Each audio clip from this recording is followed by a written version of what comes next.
Hello friend, welcome back to my YouTube channel. चलिए, बहुत ही शानदार टॉपिक से जुड़े हैं और आज हम बात करेंगे प्लेस वैल्यू के बारे में। प्लेस वैल्यू और फेस वैल्यू आखिर होता क्या है, कैसे आप बेसिक क्लास से लेके एडवांस क्लास तक, आप बेसिक से लेके एडवांस तक कैसे पढ़ेंगे बहुत ही शानदार तरीके से। यदि आप class fifth, class six, class seventh या आप किसी भी कॉम्पिटेटिव एग्जाम की तैयारी करें तो आपके लिए काफी वीडियो शानदार होना है, तो वीडियो को लास्ट तक देखिएगा। सबसे पहले हम लोग बेसिक कॉन्सेप्ट के बारे में बात करेंगे, जो कि बच्चों के लिए काफी इंपॉर्टेंट हो जाता है। ठीक है, उसके बाद हम लोग बात करेंगे दशमलव में। मतलब मानिए कि ऐसा हम बोला जाएगा, आपसे बात करेंगे ऐसे, इसका जो है आपको प्लेस वैल्यू निकालना है, दशमलव वाला प्लेस वैल्यू। तो बहुत सारे मतलब शानदार शानदार क्वेश्चंस है और आपको बहुत ही अच्छे से समझ में आएगा। ठीक है, तो वीडियो बहुत ही शानदार होने वाला है, वीडियो को लास्ट तक देखिएगा। और यकीन मानिए कि उसमें आपको बताया जाएगा कि किस एग्जाम में पूछा गया है ये प्रश्न। ठीक है, तो एसएससी और कॉम्पिटेटिव एग्जाम के लिए काफी इंपॉर्टेंट एक वीडियो होने वाला है, तो देखिए ध्यान से। चलिए, पहले हम बात करेंगे प्लेस वैल्यू। आखिर प्लेस वैल्यू होता क्या है सर? तो सबसे पहले प्लेस वैल्यू मतलब क्या होता है कि उसके जगह का, प्लेस मतलब क्या होता है? जगह।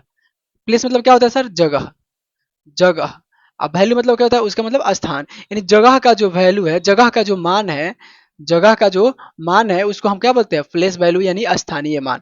ठीक है, उसके स्थान का मान बताना स्थानीय मान कहलाता है। तो कहेंगे सर इसको थोड़ा और विस्तार से बताइए। तो चलिए, सबसे पहले हम अगर बात करते हैं सर, कहेंगे कि स्थानीय मान क्या होता है। तो वैसे नंबर्स, ठीक है, वैसे नंबर्स यानी दिए गए नंबर्स का स्थान को बताना ही स्थानीय मान कहलाता है। हमारे लिए सरल भाषा में इसको हम आप आराम से याद कर सकते हैं। चलिए, उसके बाद अगर बात करते हैं, हम एक प्रैक्टिस के लिए क्वेश्चन लेते हैं।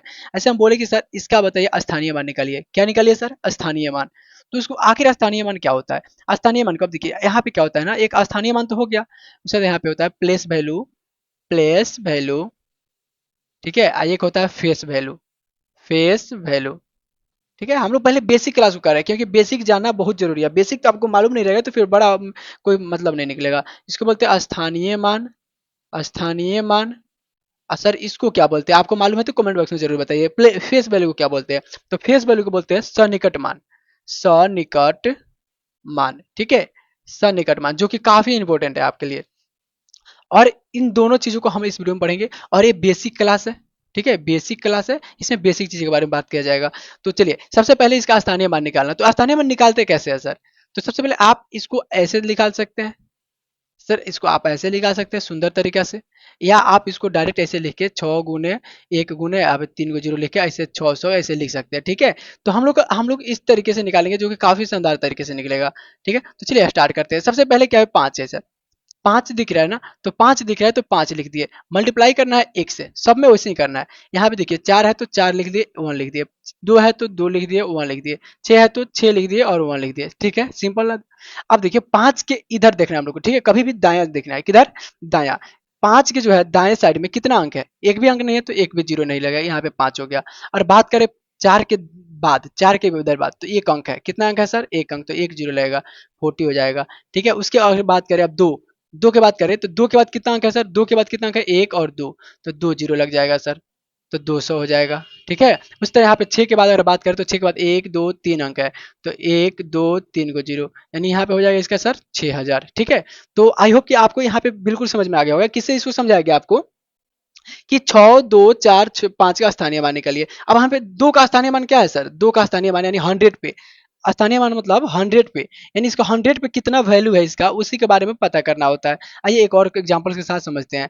अगर हम बोले आपसे ऐसे करके, ऐसे हम क्वेश्चन नहीं लेते हैं, क्वेश्चन चेंज करते हैं। ठीक है, मानिए ऐसे बोल दिया हम, तो इसको आप ऐसे भी बना सकते हैं। कैसे बना सकते हैं सर? तो आप इसको ऐसे लिख सकते हैं कि 5 का स्थानीय मान लिख सकते हैं, 5 × 1 बराबर 5। उसका 4 का लिखना होगा तो क्या लिख सकते हैं सर? 4 × 10 बराबर 40। फिर उसके बाद अगर बात किया जाए यहाँ पे 2 को लिखने के लिए, तो 2 × 100 बराबर 200। ठीक है, क्योंकि 3 को अंक है इधर, 2 को अंक है तो 2 को जीरो। और 6 का लिखना चाहेंगे तो 6 को क्या लिखें सर? 6 × 1 और ट्रिपल जीरो, तो यहाँ पे 6 ट्रिपल जीरो। फिर यहाँ पे 7 के बारे में बात किया अगर, तो 7 × 100 40, और यहाँ पे भी 7 के बाद 40। तो बिना लाइन खींचे भी बना सकते हैं। आप इसको चाहेंगे तो एक लाइन में भी बना सकते हैं इसको। और एक और बार समझ लीजिए यहाँ पे। ठीक है, यहाँ पे बोलिए। यहाँ पे अभी बताएंगे आपको कि प्रश्न कैसे पूछा था। ऐसे प्रश्न नहीं पूछेगा आपसे, ऐसे प्रश्न नहीं पूछेगा कि स्थानीय मान निकालिए, नहीं। वो आपको कोई अंक दे देगा, कोई विशेष अंक दे देगा, कोई ऐसा मतलब प्रश्न पूछेगा ना, ताकि आपको समझ में आना चाहिए। स्थानीय मान का घटाव पूछ दिया, बोलेगा कि 4 और 5 के स्थानीय मान के जो है अंतर बताइए सर। तो इस सारी चीजों पर आप पूछेगा, इसमें नहीं पूछेगा। ऐसे ऐसे प्रश्न नहीं बनता है एग्जाम में, जो हाई लेवल के एग्जाम में नहीं बनता। इसे बच्चों के लिए काफी मतलब इसको समझा दिया जाता है ताकि आपका जो बेस मजबूत हो जाए। ठीक है, तो ठीक है, इसको ऐसे बना सकते हैं। चलिए उसके बाद हम इसको समझते हैं इसका क्वेश्चंस कैसे पूछा जाता है, ज़्यादा बिना देर किए। तो सबसे पहले इसके पहले हम लोग समझते हैं सर, क्या समझते हैं? प्लेस वैल्यू हम लोग सीख लिए, कैसे निकलता है प्लेस वैल्यू। अब क्या होता है सर फेस वैल्यू? क्या फेस वैल्यू में भी इसी तरह लंबा चौड़ा पाई खींचना पड़ेगा? नहीं सर, फेस वैल्यू काफ़ी आसान होता है। अगर हम आपसे बोलते हैं कि देखिए, अगर हम बोले कि यहाँ पे 6245, ठीक है, इसका जो है आपको क्या निकालना है सर? फेस वैल्यू निकालना है। क्या निकालना है? Face value. तो इसका फेस वैल्यू इसका वही हो जाएगा, इसका फेस वैल्यू यही हो जाएगा, ठीक है, इसका फेस वैल्यू यही हो जाएगा और इसका फेस वैल्यू यही हो जाएगा। तो फेस वैल्यू में कोई मान चेंज नहीं होता है। यानी कहने का अर्थ क्या है, जो चीज रहेगा जिसका फेस वैल्यू पूछेगा वही नंबर सेम नंबर हो जाएगा। तो फेस वैल्यू काफी आसान हो जाता है, ठीक है, इसलिए अक्सर लोग इसको फेस वैल्यू को इग्नोर करते हैं, क्योंकि फेस वैल्यू मतलब वही चीज है। लेकिन हम लोग को सीखना है तो पूरा बेसिक से सीखना है। जो भी एक एक छोटा छोटा फैक्ट जो मिलेगा ना, उसको भी हम लोग यहाँ पे कवर करते चलेंगे, ताकि आपका जो एग्जाम में 1% डाउट न रहे, ठीक है। तो यहाँ पे समझ में आ गया आपको फेस वैल्यू और प्लेस वैल्यू। अब चलिए इसको कैसे प्रश्न बनता है, इसको सब थोड़ा रिमूव कर लेते हैं और यहाँ पे बात करते हैं आगे। इसको रहने देते हैं थोड़ा के लिए, थोड़ी देर के लिए, चलिए ठीक है। और अगर बात करें हम आपसे कहेंगे सर, अब बताइए, हम बोल रहे हैं क्वेश्चन नंबर, देखिए क्वेश्चन कैसे पूछा जाता है एग्जाम में, नॉर्मल एग्जाम में पूछा जाता है कैसे क्वेश्चन। ऐसे बोल देगा 2 4 6 8 3, ठीक है, ऐसे दे दिया।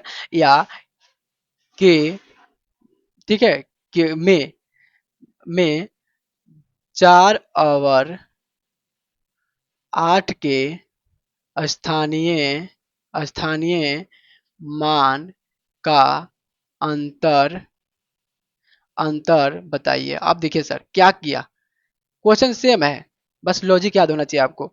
क्या किया गया सर? कह रहे 4 6 8, कह रहे 2 4 6 8 के में 4 और 8 के स्थानीय मान निकालना है। स्थानीय मान निकालना है सर, स्थानीय मान का आंसर निकालना है, ठीक है, ऐसे पूछ दिया प्रश्न। तो क्या करेंगे सर? अब देखेंगे चार चार कहाँ है सर, इसको उतारेंगे अलग, लिखेंगे हल, यहाँ पे लिखेंगे सॉल्यूशन और फिर बनाएंगे यहाँ पे 2 4 6 8। अब क्या है कि 4 का निकालिए सर, 4 का कितना हो जाएगा? तो 4 × 1 के बाद 1 2 2 0, 1 पे 2 0, ठीक है, तो हो जाएगा इसका 400। और फिर 8 का कह रहा है तो 8 का निकालिए सर। 8 का क्या होता है सर? 8 के बाद कोई अंक है क्या? नहीं है ना, तो 8 का मतलब 8। अब क्या करना है सर? इसका अंतर पूछ रहा है, क्या कह रहा है सर? अंतर। यहाँ पे लिख लीजिए अंतर, या यहाँ पे डायरेक्ट आप घटा लीजिए। तो देखिए यहाँ पे 8 लिख कर घटा लेते हैं, घटाएंगे तो 10 में से 8 गया 2, यहाँ बचा 9, यहाँ बचा 3, यानी इसका आंसर कितना है सर? 392। अब यही हमारा जो है फाइनली आंसर हुआ, समझ में आया ना? यहाँ पे तो बेसिक चीज है, देखिए देखिए इसका जरूरत पड़ा कि नहीं यहाँ पे, इसलिए हम लोग को सारे चीजों को स्टेप बाय स्टेप सीखना होता है। अंतर निकल गया, ऐसे पूछ दिया गया सर, बताइए इन दोनों का योग पूछ दिया। यहाँ पे क्या पूछ दिया सर? योग पूछ दिया। दोनों का मान का योग बताइए, तो इसको हम जोड़ लेंगे आराम से। तो इसका आंसर क्या हो जाएगा सर? योग अगर बात किया जाए अगर योग के बारे में, तो इसका योग हो जाएगा 400, और 400 में जोड़ेंगे तो 8, तो यानी 408। इसका आंसर क्या हो जाएगा सर? 408। समझ में आ रहा है ना आपको? यहाँ पे समझ में आ रहा होगा, आई होप कि आपको मतलब अच्छे से समझ में आ रहा होगा। और यहाँ पे योग हो गया। अगर हम पूछ दिए सर इसका गुणनफल बताइए, क्या बताइए सर? गुणनफल, गुणनफल, गुणनफल बताइए, गुणनफल बताइए, ठीक है। अभी ये फर्स्ट फर्स्ट टाइप है, ठीक है, टाइप जो है हमारा फर्स्ट है। हम इसमें बात करेंगे सेकंड टाइप के बारे में, तो वीडियो में लास्ट तक बने रहिएगा, ठीक है। अब देखिए यहाँ पे पूछेगा सर ये गुणनफल पूछ दिया, तो क्या करेंगे सर? इसको मिटा लेंगे, इसको भी मिटा लेंगे। यहाँ पे क्या करेंगे सर? गुणा कर लेंगे, यानी 400 में 8 से गुना करना है, तो जीरो के जीरो, जीरो के जीरो, 8 चौका सर 32, यानी इसका आंसर कितना है सर? 3200 आया। क्या समझ में आ रहा है ना? इसका आंसर 3200 आया। तो अंतर पूछेगा, योग पूछेगा, गुणनफल पूछेगा, तो सारे चीजों को बता सकता है। यहाँ इसे भागफल पूछ दिया जाए, क्या पूछ दिया सर? भागफल, भागफल, ठीक है, भागफल बताइए। तो क्या करेंगे सर? यहाँ पे 400 निकाले हैं, 400 में भाग करेंगे सर 8 से, और हमारे ख्याल से इसका 50 आंसर हो जाएगा, ठीक है। कोई दिक्कत है यहाँ पे? कोई दिक्कत नहीं। तो यहाँ पे इसको जो है ए बी करके, टाइप 1 में ए बी सी करके, यानी 4 टाइप के आपको प्रश्न बता दिया गया, जो कि अब हमें समझ में आ रहा है। यहाँ पे अगर इससे प्रश्न पूछा जाता है, अगर इस प्रकार आपसे प्रश्न पूछा जाता है, तो आप आराम से इसको कर पाइएगा, कोई दिक्कत नहीं होगा, बहुत ही आसान तरीके से समझा देगा आपको। चलिए अब दूसरे टाइप को सीखते हैं, दूसरे टाइप का कैसे प्रश्न पूछा जाता है इसमें। यहाँ पे इसको मिटा लेते हैं और दूसरा टाइप को सीखते हैं। दूसरा टाइप को सीख के उसके बाद हम लोग वीडियो को एंड करेंगे, ठीक है। तो देखिए, और टाइप अगर टाइप 2 के बारे में बात करें अगर हम सर, टाइप नंबर 2, इसमें कैसे प्रश्न पूछा जाएगा? तो प्रश्न ऐसे पूछा जाएगा आपसे, बोल दिया ऐसे कोई नंबर ले लेता है, कोई नंबर ले लिया, ठीक है। ऐसे कोई नंबर ले लिया, ठीक है, कोई नंबर ले लेते हैं रैंडम कोई नंबर, इतना इतना इतना के स्थानीय मान में, और बोल देते हैं अगर हम 2 आवर, 2 आवर, 2 आवर 3 के बीच के, ठीक है, 2 और 3 के बीच के स्थानीय मान का अंतर बताइए। अंतर बताइए। आप कहिएगा सर प्रश्नों तो सेम है, तो देखिए अभी सेम है लेकिन बताया जा रहा है आपको अभी कैसे करा जाएगा, ठीक है। तो यानी इसको ऐसे बदलना चाहिए अगर हम, तो कैसे बदल सकते हैं सर? दो के स्थानीय मान तथा तीन के सन्निकट मान का अंतर बताइए। देखिए प्रश्न बदल गया ना, अंतर बताइए। अंतर बताइए कहिएगा सर इसको कैसे बनाएंगे सर? तो देखिए बहुत ही आसान तरीके से आपको बताया जाएगा इसको। यहाँ पे क्या करना है सर, दो का स्थानीय मान निकाल लेना है, ठीक है। दो के बाद क्या हो जाएगा सर, तीन को जीरो, तो 2000 आ जाएगा, ठीक है। 2000 हो गया।